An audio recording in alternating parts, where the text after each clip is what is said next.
Your Majesty, I would be pleased if you would join me on the podium here to perform the naming. I name the ship Queen Mary II. May God bless her and all who sail in her.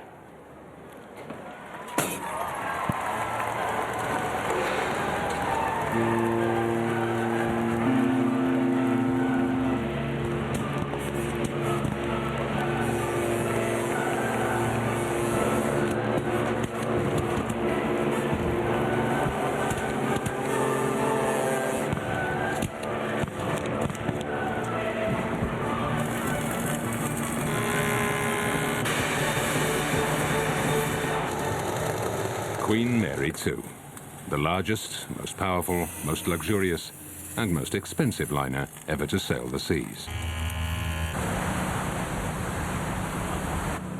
345 meters long, 72 meters high, 150,000 tons of steel, 2,500 kilometers of cables, 1,500 crew members, 2,000 bathrooms, 1,310 cabins, built for 2,500 passengers. In terms of sheer numbers, this mega liner for the 21st century dwarfs all its predecessors. And numbers are a major part of the hype. From the first sketches, Queen Mary II was designed to be a legend. Built to make regular crossings between Southampton and New York, she marks the beginning of a new era in transatlantic travel. Everything started from a line, just like this. And that line actually represents the length of the ship.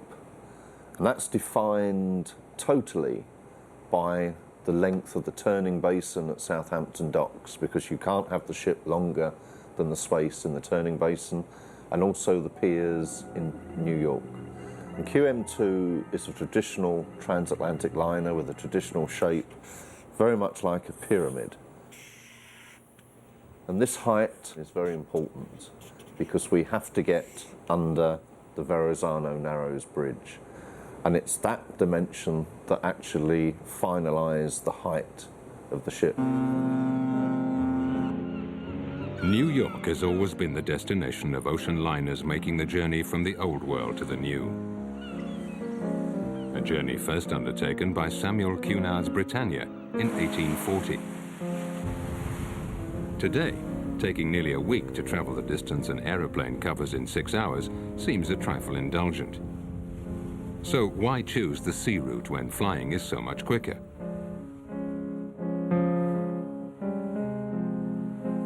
For 3 decades, the QE2 reigned as the last of the great Atlantic liners. It belonged to the oldest transatlantic shipping firm, the very British Cunard Line. But in the late 90s, Cunard was purchased by the American Carnival Corporation, the world leader in holiday cruises. The purchase added a touch of class to the Carnival fleet.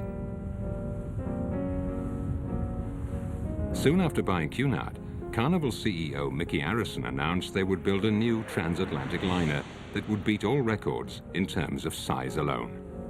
A very American concept. No nostalgia for the past, it's just the future that counts. Cunard was a company that basically had a past but no future at the point we acquired them. So it was almost shocking that they went from no future to this incredible future. Traditionally, long sea cruises cater for the elderly, the rich, or both. So the big challenge for Cunard's new owners was to try and lower the average age of its passengers. The new target? Baby boomers. Those born just after World War II. And of course their children. But the well-to-do widow remained a highly prized customer. On board a liner, passengers must feel secure. The staff must be attentive to their every need. Everything must be personalized to the nth degree. Total freedom, but in a contained world. It's a curious atmosphere, combining the ambience of the lobby of a luxury hotel with the streets of Monaco. Everything is perfectly orchestrated, not a single false note.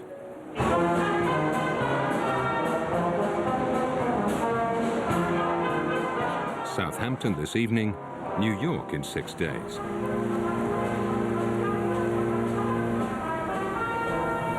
For a minimum of €2,000 per person, all the clichés are provided.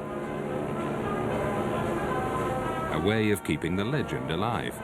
The whole world is watching. On board, the good times can start to roll.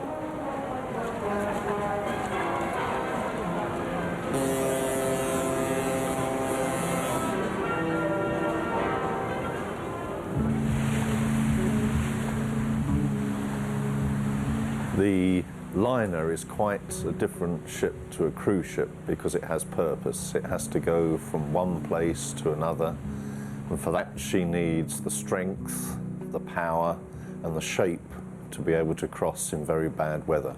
The cruise ship is much more boxy, much more voluminous because it's maximizing the number of cabins on board. The liner is finer. It's much more classical. It's much more what people think a ship should look like. And so, certainly to the purists, it looks a much better ship.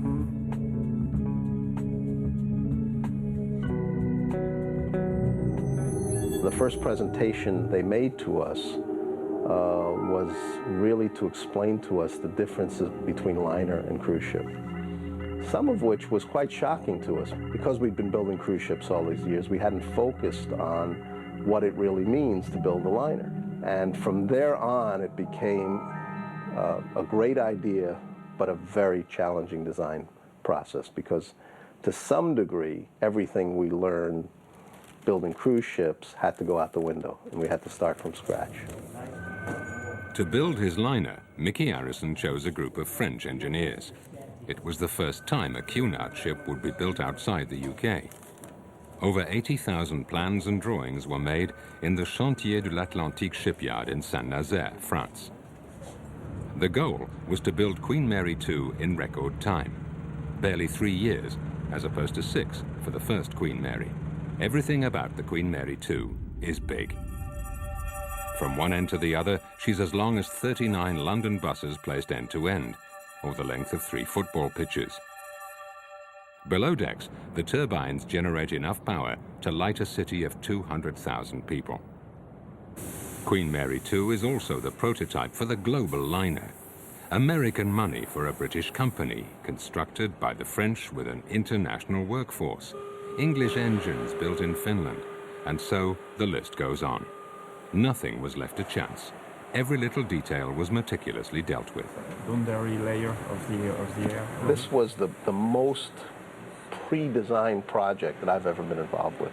I think any time you're dealing with a prototype, there's always issues and surprises, but you really never know until you have the physical structure in place. Now it becomes a function of starting to see the spaces in their real form, although the ship was only 35% steel completed. There's 2 levels of seating on almost 4 deck levels of height.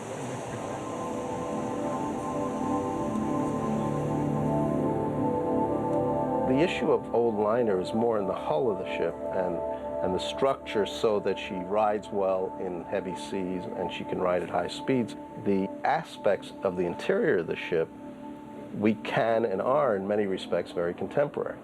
They're not at all old-fashioned, and something like a planetarium on board is not going to be at all old-fashioned. So there's many very, very contemporary aspects of the ship. And I think to a great extent she is more contemporary than she is traditional. But she is a liner. My childhood hero was really Isambard Kingdom Brunel, and he built 3 great steamships, the Great Western, the Great Britain and the Great Eastern. Here is a profile of the Queen Mary, and this is Brunel's Great Eastern to the same scale. The Great Eastern was completed in 1858, and she was the largest ship in the world for 50 years. And she incorporated many novel features like the double bottom. You can see this area that we call the double bottom, which we have on the Queen Mary II.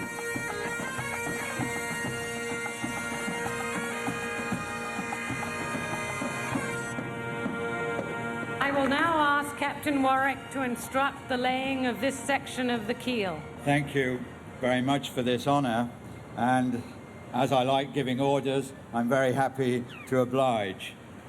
So, to the crane driver, I say, this is Captain Warwick speaking. Please lay the first section of my new ship. With the ceremonial laying of the first section, construction of the new vessel was underway. Over the next 9 months, 98 such sections would be added to create Queen Mary II. We laid the keel of the Queen Mary II down on July the 4th, and by the end of February the following year, 6-7 months later, 50,000 tons of steel had been placed in the dock, welded together, and the ship structurally complete.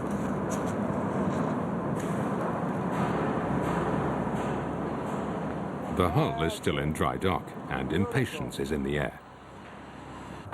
So, in the meantime, what's the next best thing to a cruise on Queen Mary II? A visit to the shipyard. There are about 300 ocean liners afloat today. 1/3 are more than 25 years old, and when a liner reaches that age, it's time to scrap it and build a new one.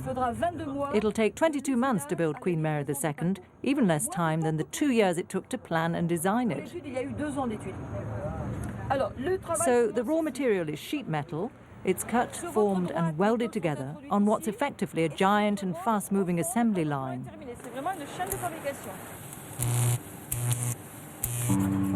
This assembly line technique made it possible to drastically reduce the overall amount of construction time and to minimize the costs.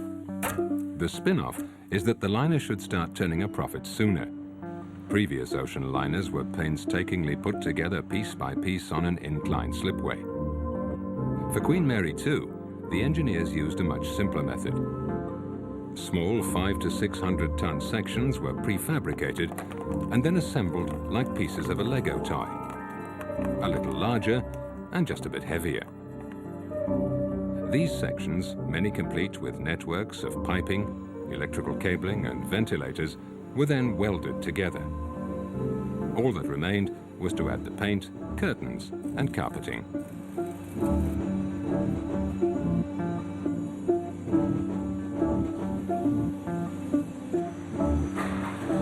One particular element that we worked very, very hard was the bridge front below the navigation bridge.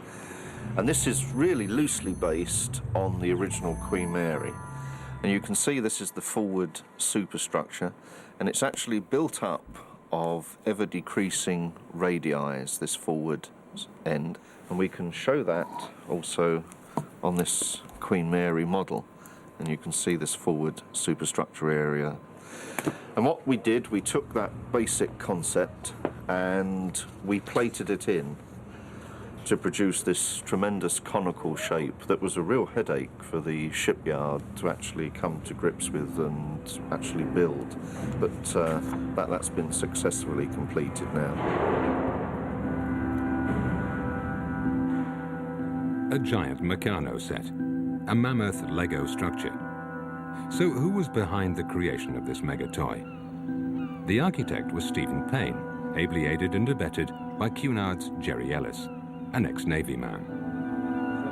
It's going to be 10 feet high? Yeah. And you imagine in a storm, any water that happens to come over this forecastle deck is going to run down straight over the side. Straight over, yeah. Really protecting the facade. I work very closely with Stephen Payne on a daily basis. And between the two of us, we do a lot of design work and operational work, and we combine the two experiences so that we get the best for the ship. Yeah, coming in, you can imagine standing up there coming into Manhattan. That's going to be packed up there. But of course not Panama, because she's too big for Panama. Yeah. You see there at the top of the liner you have a V standing out. That's the breakwater. It's built to withstand what we call the wave of the century. That could be a 30-meter wave.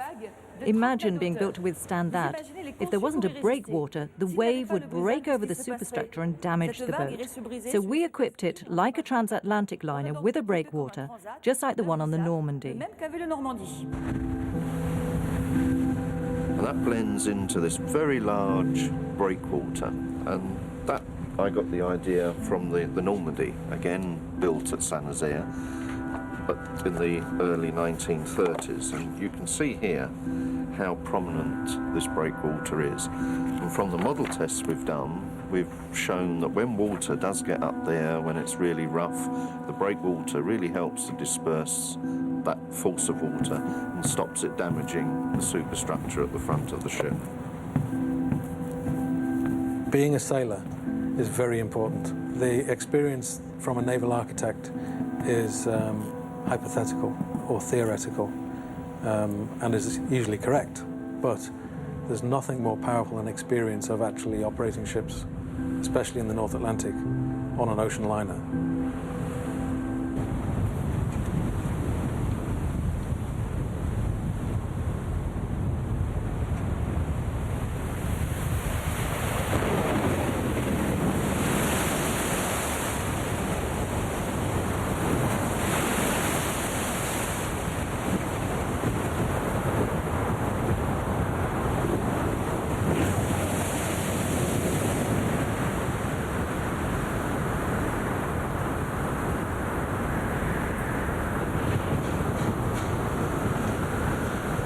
Fantastic view. But this is armour plate glass, isn't it? Yes, and that really is the last ditch safety precaution. Yeah. If you get several feet of wind.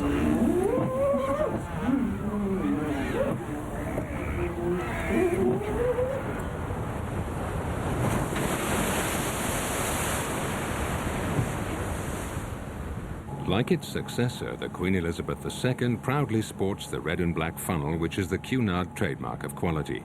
It's the only transatlantic liner still in service to have been used as a model for Queen Mary II. This is the model of the Queen Elizabeth II with the funnel and the very characteristic wind scoop. And you can see from our funnel where the scoop is much higher on the new Queen Mary II. And that's because we just don't have the height. We have to get under a bridge in New York called the Verrazano Narrows Bridge.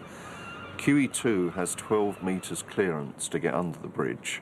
We, with this funnel, as it is at that height, will only have 2 metres, and that's the absolute limit that we're allowed.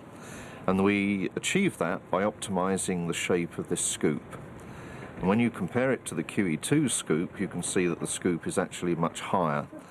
And this forces the wind up into the scoop and then up and mingling with the smoke so that the smoke will disperse before it has a chance to fall back down onto the deck. Ok, je vais sur l'arrière.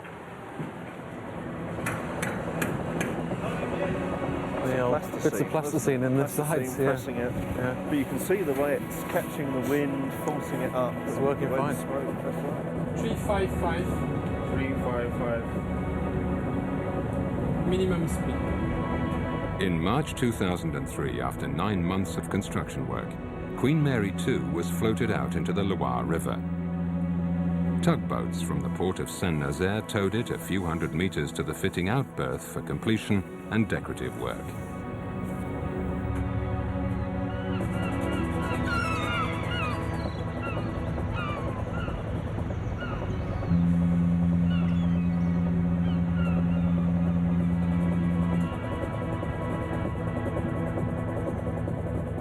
Queen Mary II has a state-of-the-art propulsion system. It's the first liner to be equipped with 2 fixed engines and 2 that can rotate 360 degrees. These 4 engines both propel and steer the ship, doing away with the need for rudders. With these main engines and 3 powerful bow thrusters, the liner can usually maneuver itself without the help of tugs. But as with any prototype, it's a leap in the dark if anything goes wrong.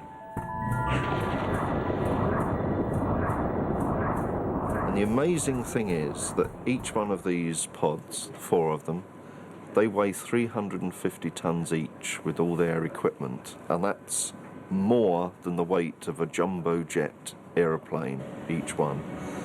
And these electric motors, supplied with electricity from the diesel engines and the gas turbines, will enable Queen Mary II to sail at speeds of up to 29.5 knots. See the way the forward part of the ship really comes away. Let's have a look at the thrusters here. Let's have a quick look. Stephen Payne and myself, we disagreed on the look of a Q for the name of the ship. I liked the idea of a more modern Q, but we got the more traditional one, which looks much better in my opinion now. Well, that lettering, that's the same lettering on the original Queen Mary, isn't it? It's Yes. Shield Song.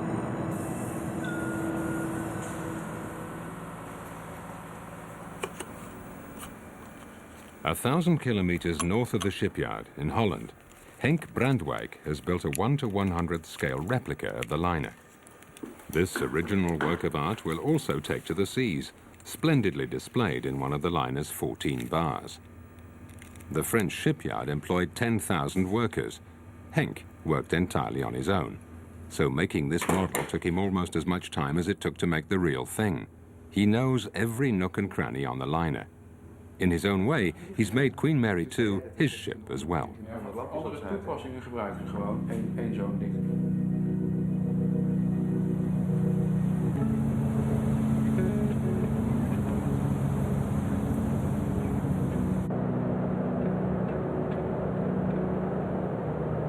The engineers, the investors, and the architect worked together to come up with the final design of the liner.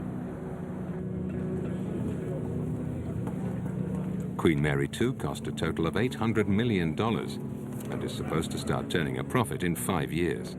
This puts a lot of pressure on the architect and everyone involved.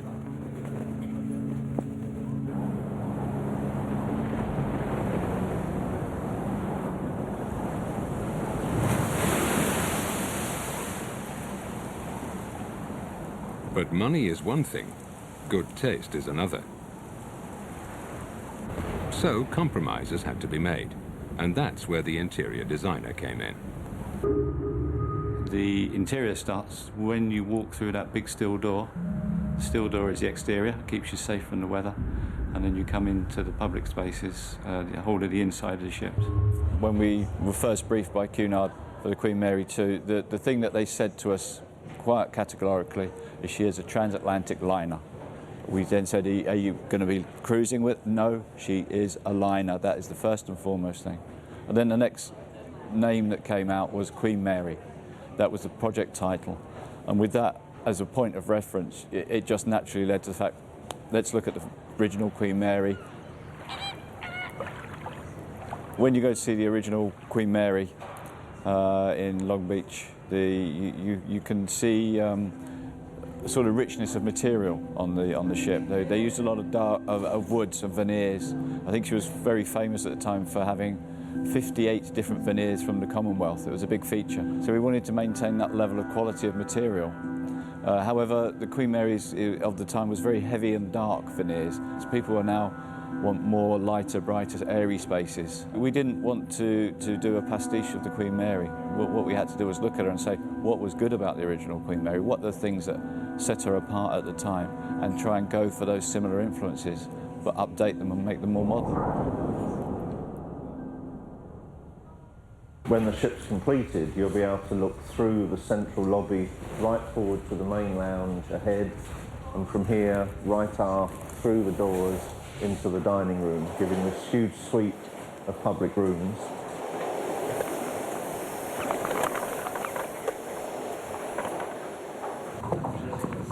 And this room undoubtedly is the most impressive, or will be the most impressive room on board the ship. And it's larger than the equivalent space on the original Queen Mary. From the floor to the dome that rises up through the middle of the public room, there's a height of nearly 11 metres. We close the doors today at 2 o'clock, so we want to be out of here by 3 o'clock at the latest. You go over, you assist, and we get the room set up and ready so we can leave. Is that clear? Enjoy your lunch.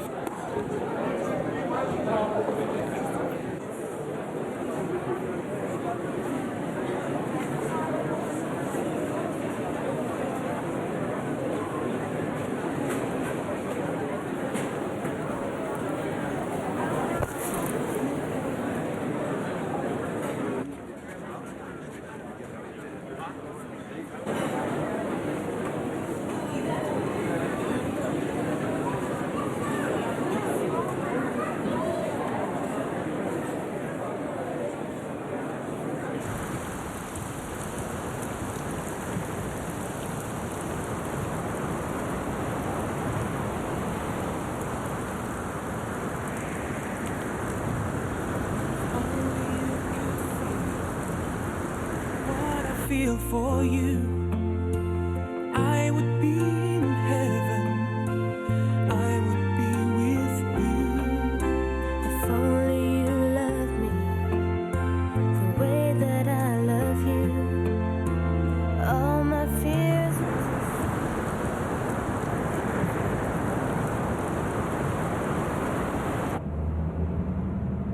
I think to be a good naval architect, you've got to have passion. You have to leave the physics and the engineering to one side, and you've really got to do things from the heart. The laws of physics are there, you can't change them. But the creative part, actually designing the shape and the form of the ship, that's where the passion and the thing from the heart comes. Good to see you, very well. Nice to see you. The real challenge on this ship for Andrew and his team has been the fact that the ship is so wide. It's 41 metres as opposed to 32 metres of a normal ship. The big problem is on the upper decks. You see, I can see the it massive now, structure.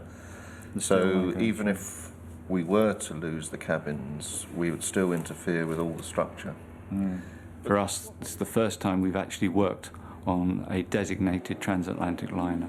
It's the first liner to have been built for 30 years. The main public room decks were given great ceiling heights, and on ships, ceilings have always been traditionally very low, and it's been really exciting for us to have these great volumes to work with. And the grand lobby is the first space that passengers will normally see when they board Queen Mary 2.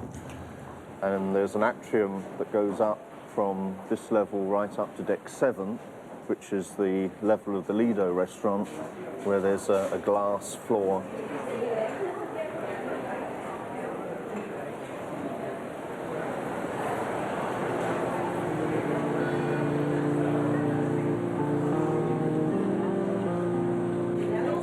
One idea that we've worked very closely with Stephen Payne is this idea of a central walkway that runs through the core of the ship. This is very good for passenger flows in moving them through the public spaces, and it's also very good because it gives you a nice entrance into the space and that you'll always have the sea facing you.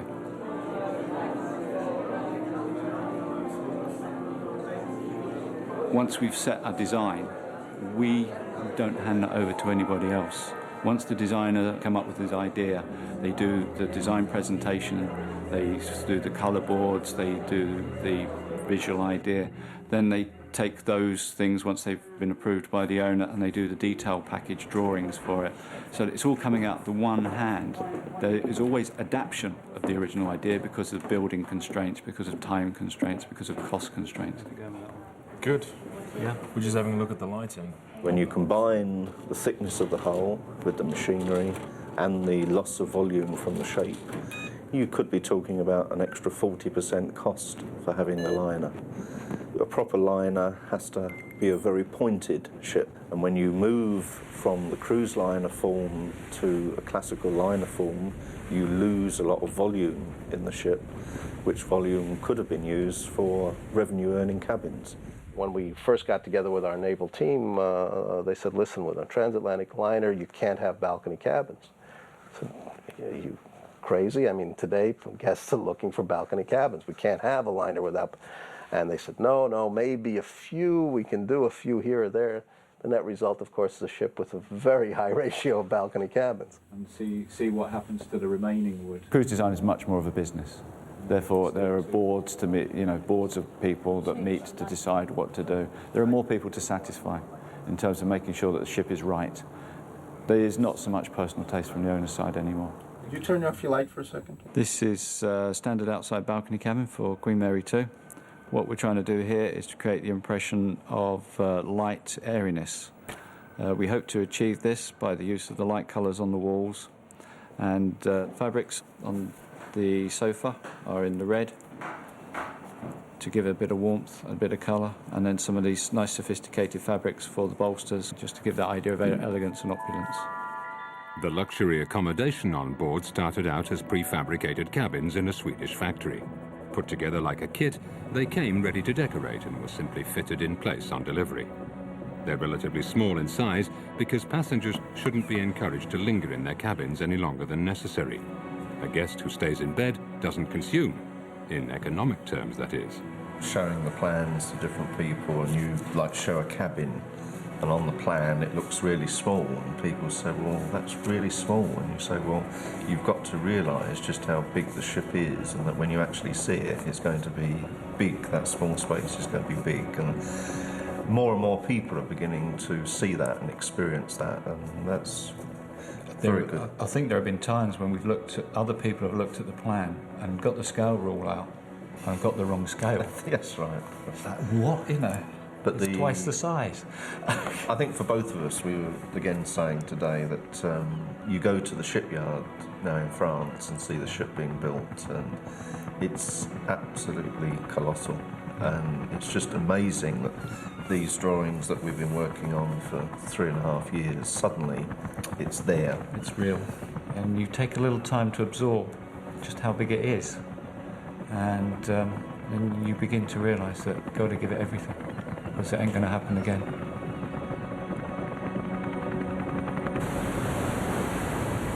The ship that we have now is 95% the same as the very first plan that I drew out. I knew it had to be a liner, and the liner for me is a ship with a pyramid shape with a funnel in the middle. 1, 2, 3, and 4, 5, 6, 7, 8. Carry on. 1, 2, 3, 4, and 5. 1, 2, 3, 4. Da, ba, ba, da, da. I didn't set out initially to build the biggest ship, but it has turned out that way. Relax now and come out of the sun for a minute.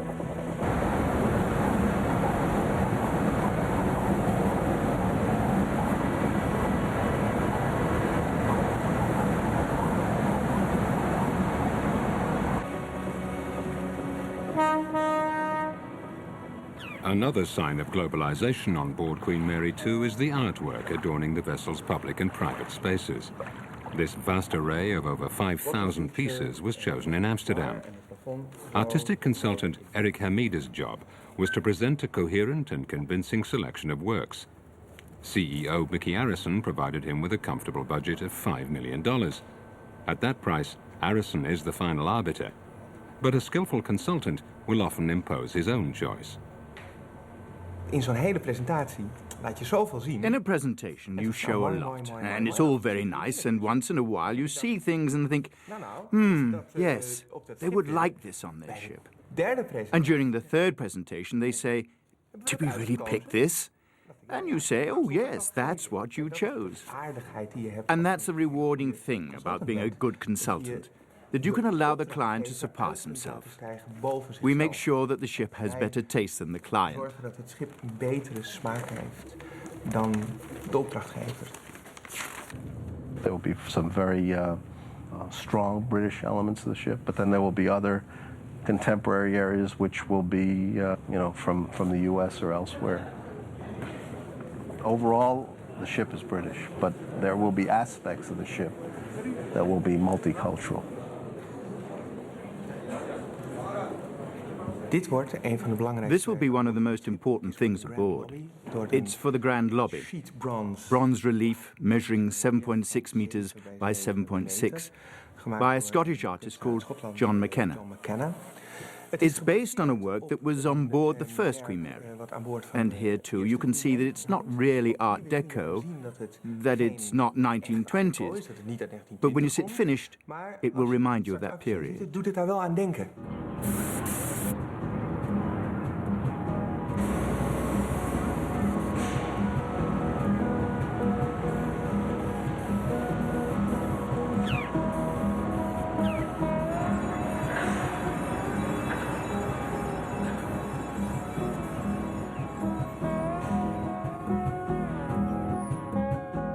Brandwijk is an artist too. His model is an exact replica of the original in every detail. It will be displayed behind the bar in one of the liner's lounges. No one will ever see it in its entirety, but that doesn't bother Henk. For him, what counts is a job well done. Even the unseen must exist. You can't get behind it and you can't look in it. And still, the roof is open. There is the swimming pool with the right colour for the tiles, water in it, people in it. You can't see all that when you're sitting at the bar, and I like that. It's just like a Gothic cathedral. All the way up, somewhere on the roof, you find beautiful sculptures that no one ever gets to see, and this is just like that. I name the ship Queen Mary 2. May God bless her and all who sail in her. I say this is Captain Warwick speaking. Thank you very much for this honour. Ma'am, welcome to Commodore Club. What would you like to drink tonight? I would like some please. Merlot or Cabernet Sauvignon?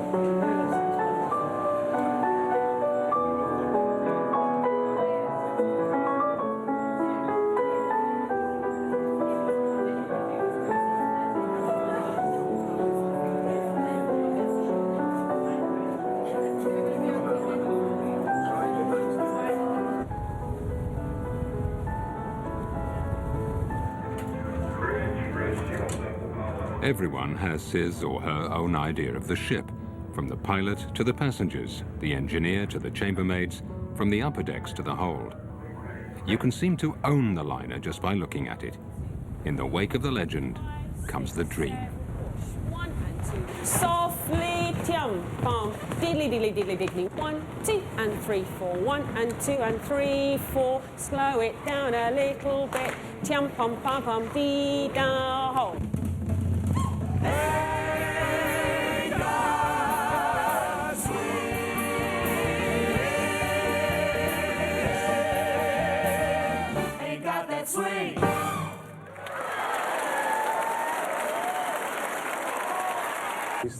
Queen Mary II is also its captain's vessel. Captain Ronald Warwick followed the construction process from beginning to end. When I was in the shipyard before the final delivery, I personally was very concerned. I just couldn't believe that they would finish the ship on time. Towards the end, things happened very quickly when the protection of the floors and the walls came down and you could start seeing the fabric of the ship. The commander, second only to God on board, doesn't miss a trick. For him, the comfort and safety of all is paramount. Do you think we could put a window in there? Just a window, you know, then you're getting the light in there as well. Check with Xavier about putting a window in the captain's bedroom out to the day room. Bond Records present a reggae extravaganza starring Florida, a few months before the date set for the maiden voyage. Captain Warwick and his officers go back to school. Piloting a liner with innovative high-tech propulsion and navigation systems means learning some new ropes. At the Star Center, they practice navigating Queen Mary II on a simulator. The engine technology, steering without a rudder, the sheer size of the liner. There's a lot to take in or relearn. Especially as the captain is old school, a man brought up on a helm, rudder, and ship's telegraph. But he's also a man who keeps up with the times. Ronald Warwick passes with flying colours. If the simulator shows that the ship doesn't steer very well, we can't go back to the shipyard and say it doesn't steer very well, because it's only a theoretical, it's only mathematical. We're observing the actions or the reaction the ship has to the various conditions and compare them with a real-life scenario. If we saw on the trials that the ship didn't steer very well, then that would be a different matter.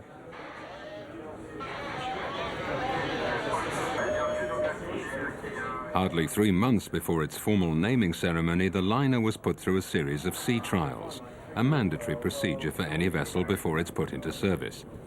The captain used this opportunity to push all systems to their maximum. They were taking a risk. Should any problems arise, 3 months would hardly be time enough to make major alterations, especially on a liner of this size, crammed with all kinds of state-of-the-art systems. The GPS equipment, for example, which can automatically control the propulsion system and hold the liner on station without the need to drop anchor. Any little glitch would mean additional research and work, so delaying the delivery date. At $1 million a day, the penalties for late delivery were as colossal as the ship itself, on top of which the liner was already fully booked for the first few months. The emergency signal is a succession of 7 or more short flights. This was also a good time to check the safety and evacuation procedures. On every trip, the crew and passengers will be put through these drills. Then pass the securing strap around your back.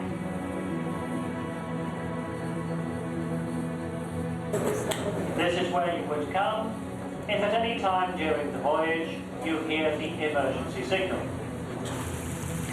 This drill is to let everyone know what to do in the case of an emergency.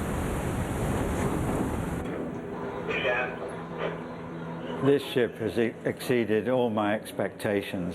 When I put my hand on the levers for the first time and they did everything that I wanted to do, you know, I was really very happy.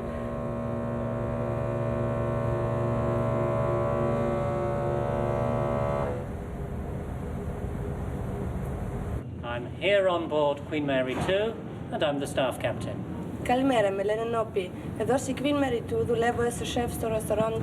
Hello, my name's Kevin. I come from Ireland. I'm working in the casino. I haven't been very lucky in the casino since I've been on board the ship. I've lost a few more £1,000. Nobody loses in this casino. No, no losers on the ship. It's a win-win situation. Curves around the corner here. So these figures will be a surprise to see as you go around that column.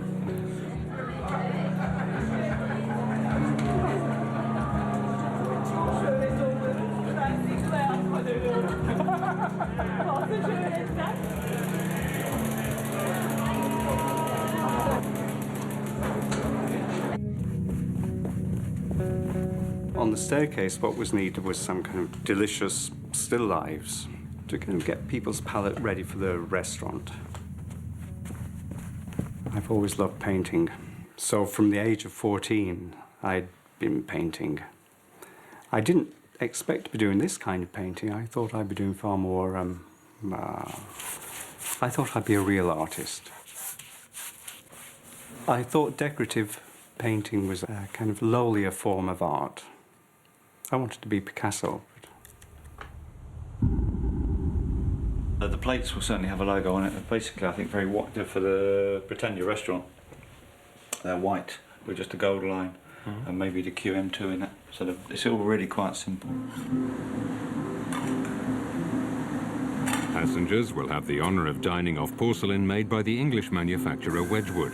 Only the best is good enough for Cunard. Elegance, refinement, the purest of lines.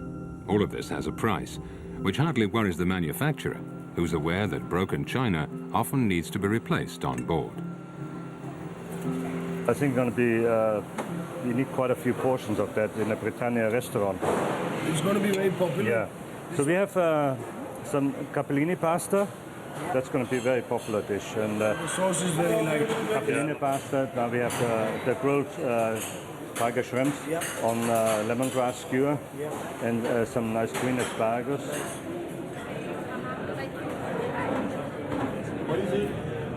The kitchens are usually situated in the most stable section of the ship.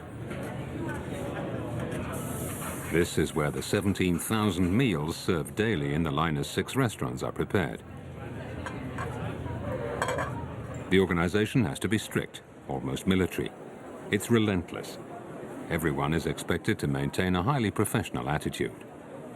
You have to be professional, and you can be having a bad day, but when it comes down to it, your work comes first, and you've got to be nice in front of the guests. You have to be polite, say hello to them, greet them, ask them if they've had a good day.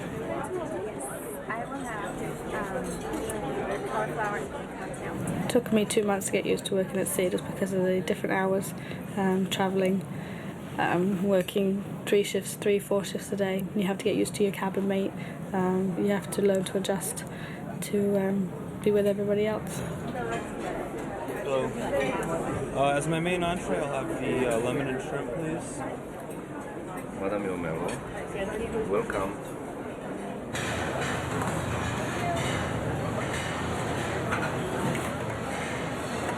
There's a lot of hours involved in working, but then again you get used to it. And when we're crossing time zones and the clocks are going back and forward and we're having to get up earlier or later for breakfast, That's tough as well.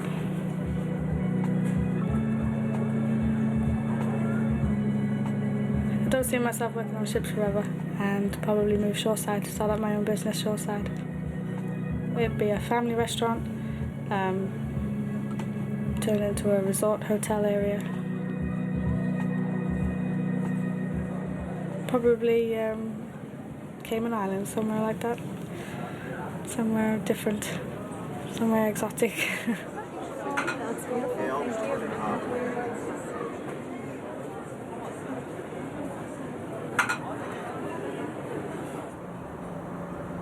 A still life, which could be the work of a 17th century Dutch master. But it was painted by a contemporary artist, Ian Kearney, who was told to keep things fairly neutral so as not to shock restaurant goers on their way to dinner. Concessions were made to American Puritanism. The Art Deco was redecorated. In a way, it's art that isn't really art. The art of compromise, perhaps, for the art consultant must navigate between the work of art and the work of decorating. Quality-wise, we will always try to get the best piece in the right place. All these leaves and things that are going to be in there. Well, we'll have to import youth. Yep. Into the, Art on a cruise ship, it's not there to tell you anything about art. Like for the Winter Garden ceiling, for instance, it's made to make the room more intimate and more as a whole. So it's a function which ties in with the function of the room, which doesn't make it any less of a work of art. How we get on with this? Right, Salvador Dali. Anyone heard of Dali? Right, you've all got one. Thank you very much. Right, this one is a hand sign work. We're here with 700 paintings, and it's really a question of luck. Who walks up the gangway out of 2,500 passengers who will be interested in the auctions? Pablo Picasso, this one, a great piece. The Winter Garden is the rendezvous for an astonishing variety of activities at sea. Today, an art auction. Richard Furlong tries to enthuse his audience, tempting them to bid for the masterpiece of their dreams. 500 I sell. You're going to lose it. 500, bless you. 500. Anyone else? Yes or no? 5,000. Congratulations, man. Give her a round of applause. Could you have the biggest number?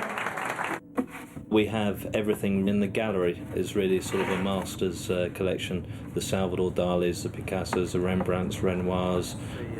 We have a 1981 original Chagall painting, and that is very, very rare to find on a ship. It's really something that ought to be hanging in a museum. I'd just like to dedicate this next moment, whether I sell this or not, to the memory of my grandfather, who was the band leader on the maiden voyage of the old Queen Mary in 1936. You always get someone who's in the middle of the auction, and perhaps the husband is walking by with a glass of champagne or something, and is in a world of his own, and then they start waving to them in the middle of the auction. And so just for fun, I bring the gavel down and say, Picasso sold, thank you very much, and they look all shocked. I say, no, not really.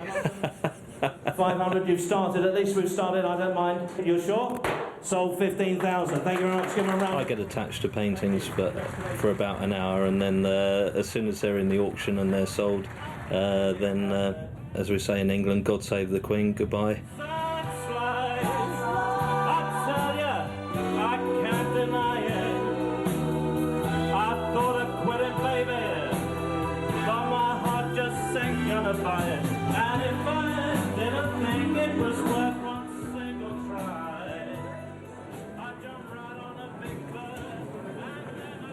I think art on ships is fast becoming a prestige thing. I don't think art is a physical draw for passengers. They don't know it's there. They're booking a cruise on a cost basis, on a destination basis.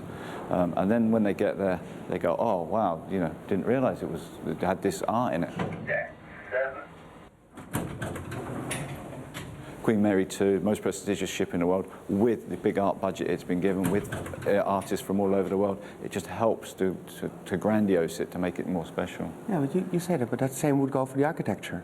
I mean, people don't book a cruise because there's such a wonderful architecture inside. The majority don't. I totally agree with you. Once they get in, they should be either overwhelmed or lifted, or they should love it or whatever thing. So there, the ship needs its architecture. And then the architecture needs the artworks. Yeah. Because, like, if you look at the statues, you know, this space would be lovely, but the statues add so much to it. Bring it to life, that it's, yeah. like we say, the icing on the cake. Yeah, it's fine, thanks. Thank you, that'll do. I'm Margaret Carr, I'm from Jersey, Channel Islands. I came on here because I watched the maiden voyage of the first Queen Mary. I'm Jonathan Harvey from Gloucester, Massachusetts, and I acknowledge this great naval architect and the strange and mysterious sea which has brought us all together. O God, we thank you for the support and protection that you have extended to Her Majesty. We ask that your presence remain with her and pray that you will give her the will and health to lead our nation for years to come. As is our tradition, we'll now end the service by singing the Sailor's Hymn, which is number 11 on the sheet.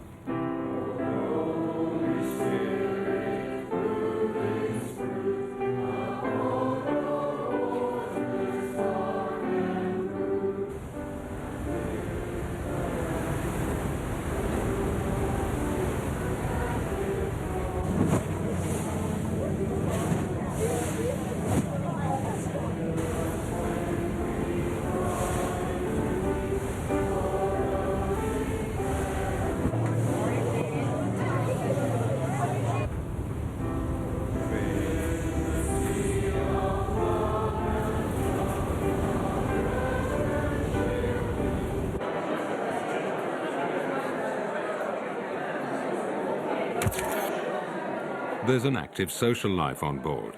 After dusk, the ship turns into a grand theatre, the place to be for fun and entertainment, where couples, families and singles intermingle.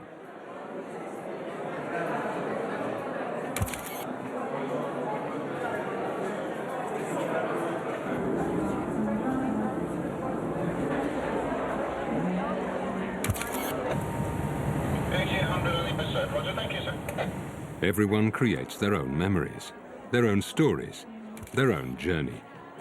Good times on a cruise. Little seems to have changed from the old days.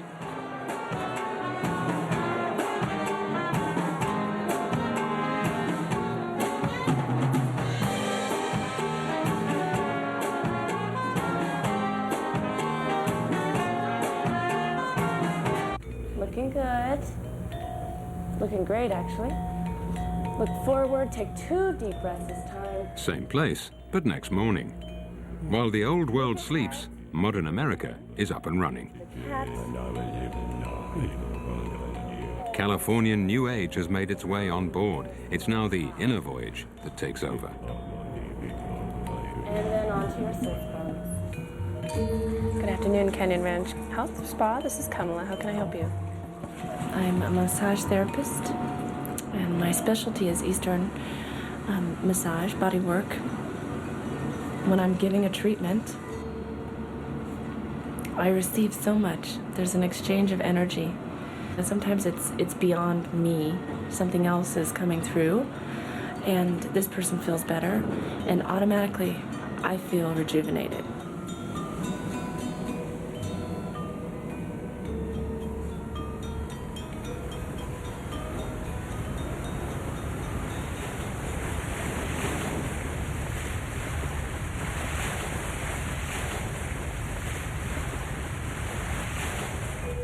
Reach up, and now with the right hand. Unfortunately, at the moment, most of our clientele are the elite who have a lot of money.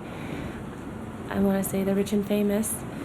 It's slowly going in the direction where we're reaching out to the grassroots and being able to affect the general public.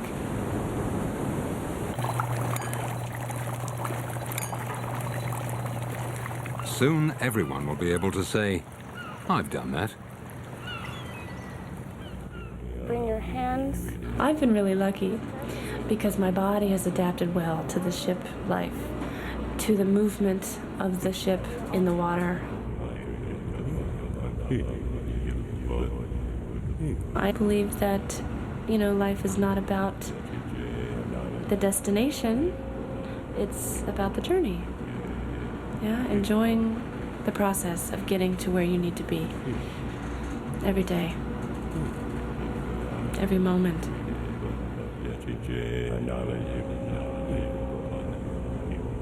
Crossing the ocean on board Queen Mary 2 is essentially a virtual voyage, an inner voyage during which everyone recreates their own personal world.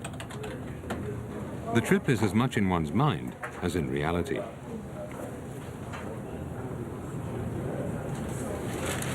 This being the 21st century, Queen Mary 2 is a non-smoking liner. For tobacco diehards, however, the one exception is the Churchill room, where the Harvey family congregate. The Harveys know what they want and can afford to pay for it. I'll have the Monte Cristo, the Cuban Monte Cristo.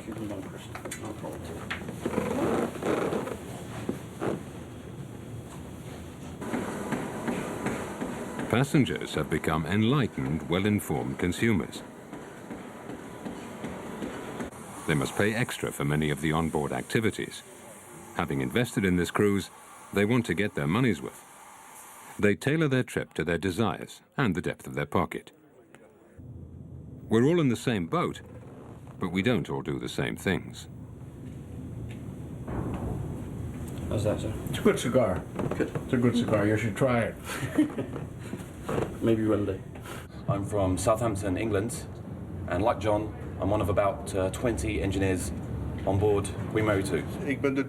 I'm the minister, not only for the passengers, but for all the people who work on board. I'm Caroline.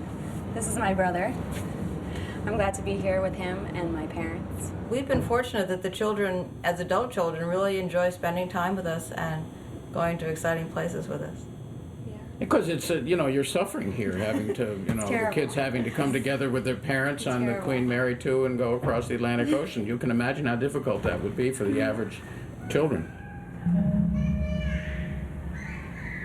That continual walk around deck 7 with all of the people that you see, seeing the teak decks.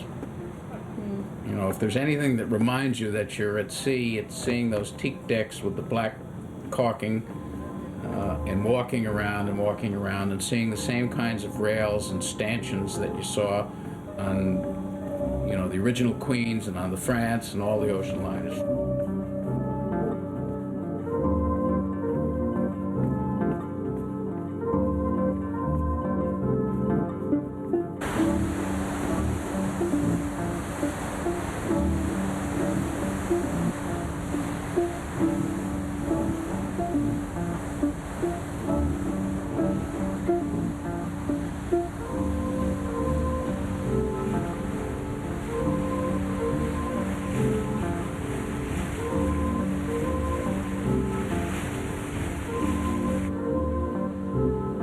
I think because we're on a ship, so we can't really go anywhere. But there's enough to do that we can do our thing and then come back for meals. It's been really nice to be with my brother. I mean, when you share quarters with someone, you're in their space. So that's been really nice to be around his rhythm and find each other. For me, the meaning is just being together with the four of us. And, when the children get to a certain age, you don't have an opportunity to talk with them. You don't have an opportunity to really see what their daily pattern of living is, what they like, what they don't like. But this is an opportunity to sit at dinner and have a glass of wine and start to get some meaningful dialogue.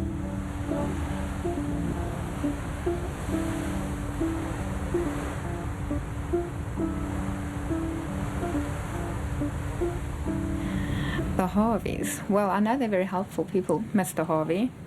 He's reading a book about Lord Nelson. I don't know what they do for a living. I don't ask them too many questions, I don't want to pry into their private life, but you ask them how their day was and did they enjoy their dinner and tell them they're looking good. I applied for housekeeping and waitressing at the same time. I came in with my eyes closed.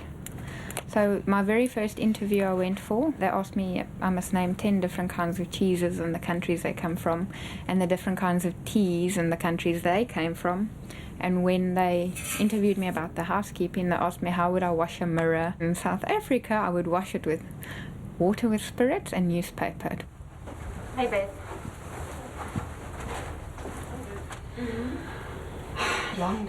I think I want to own my own coffee shop or guest house or something. I want to be my own boss one day. When I have my own business one day, I may come back to the Queen Mary II as a passenger. If I come to Queen Mary II, I'll have to have the royal suite with a butler.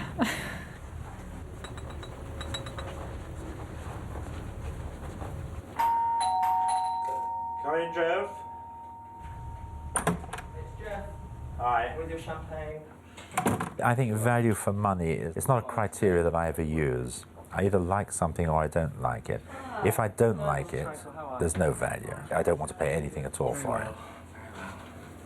Little Perrier for you. Lovely. I think that the room's excellent, I think the restaurant is good, but we haven't got quite what we expected. Value for money. But then again, if you're going to sail across the Atlantic, this is the best way to do it, in this suite. And you have to pay for the privilege of being in this suite. If I was staying in the royal suite and there was something lying on the floor, I won't lose my temper. I mean, we're all human, we can all make mistakes, and if something's on the floor, I can just bend down and pick it up myself. Maybe it's because I've done this. And I find that some people do look down on you because they think your job is low down. And, I mean, we're also just people like they are.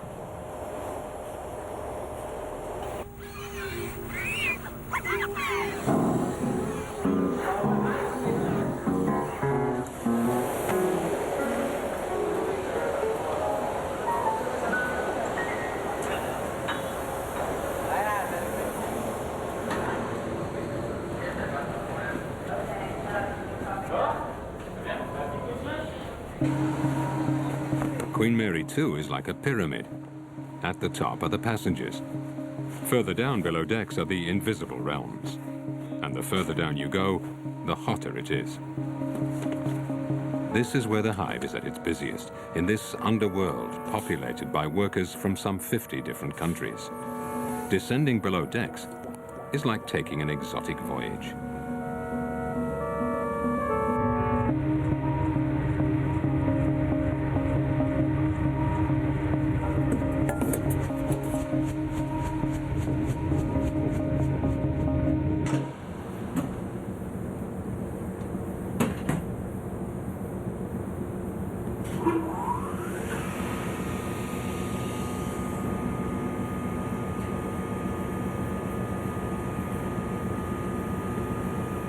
And we enjoy the bridge. We enjoy our afternoon bridge as well. And we like the casino too. We're not very good bridge players, but we do enjoy the game very much. Just for me, it's just a 14-day party with rest periods in between the partying. Now, by rest periods, you mean passing out? I don't have a drink before midday.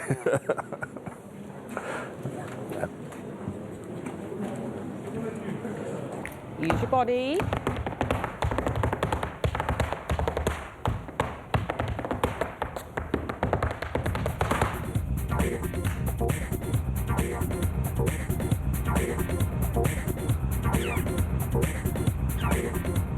No one is ever really alone on Queen Mary II. 2,500 passengers and 1,500 crew members coexist side by side. Separate, yet necessarily united by the confines of this limited world.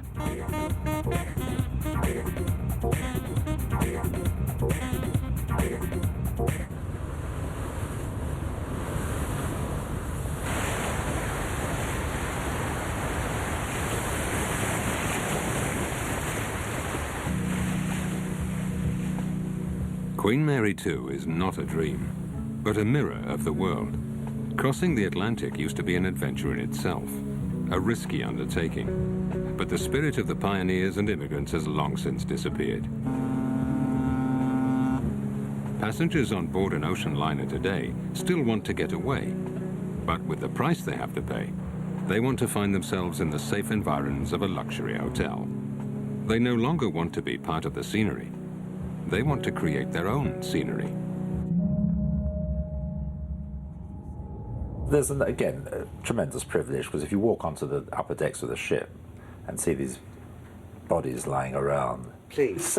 Please. I mean, and they're packed side by side. The whole thing is pretty awful to look at. But there is a special deck designated to Queen's Grill customers or Passengers. Yes, passengers. Passengers, fine. And I can go up there and lie in the sun for 2 or 3 hours. And then we have a bath, and then we have dinner, and then we go to the casino. That's when the trouble starts. There are 2 ways of looking at this trip. You can either think that it's a quiet, peaceful rest, or you could take the view that I take, it's a party.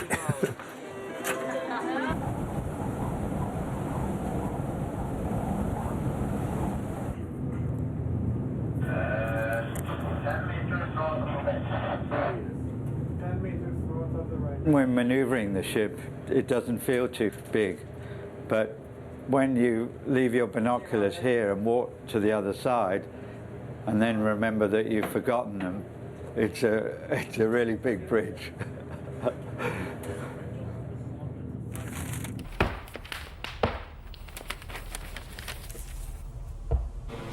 What's important is not the final destination, but just being there. The dream of being unique, at the center of the story.